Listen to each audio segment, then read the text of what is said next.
don't like, don't comment, and don't subscribe.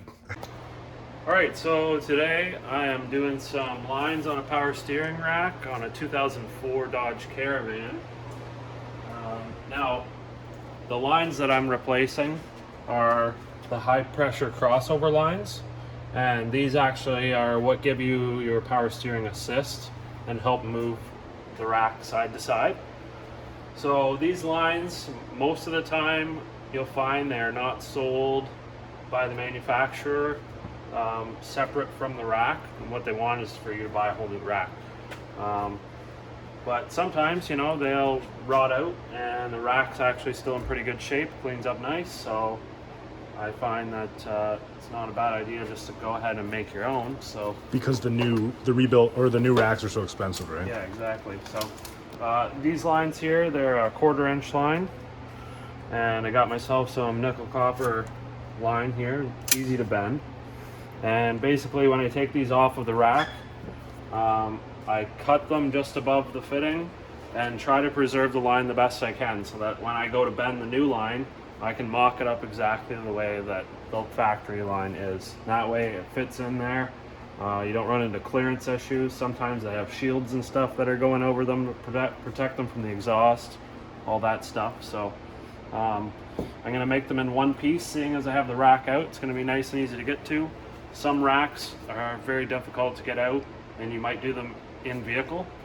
And in that case, if you can't make one piece and get it in there because there's things in the way, what you can do is make 2 pieces and use a union to join them together. So a couple different options as far as flares that those lines will be made with. So we've got a bubble flare, and then this is an inverted flare. So this Caravan actually has a bubble flare. It's sort of flattened out a little bit, and I'm gonna go ahead and make up my lines, get them flared up, and we'll see what they look like. I know some of the Toyota and stuff, they use an O-ring flare, so it's sort of it's like a bubble flare, but with a little bit extra line sticking up the end, and then an O-ring that goes on there. You'll need a special tool to make those. It's just a special, I think it's a pneumatic die that will make those. I just have my kit only does a double flare and a bubble flare. Double flare is inverted. But yeah, some of these lines take a special tool to make. And you can also, if you don't want to buy the tool, you can buy them pre-made. Company named FMSI. They make a bunch of lines, fuel lines, power steering lines, pretty much anything you need. So I'm gonna get these bent up. So we got the lines all bent up and installed. New tie They're not rods. exactly perfect, but they're pretty close. And I made sure that they're not touching anywhere on the rack, so they won't rub through. Everything should be good to go. Put new inner tie rod ends on.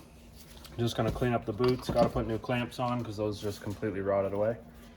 And then yeah, outer tie rod ends. Once I get it all back together, fill it up with fluid, and then I'll do a final visual inspection to ensure that all of the work is satisfactory and no leaks are present. So looks like we're good to go. Put the rack back in the van. And there are pre-made from, what was the brand? Yeah, it looks like Cardone does make pre-made lines from just when we were looking them up on Rock Auto. So They're pretty cheap. yeah, not too expensive, but if you're in a pinch and yeah, you don't have the lines, so you just make your and own. roll of lines not too expensive.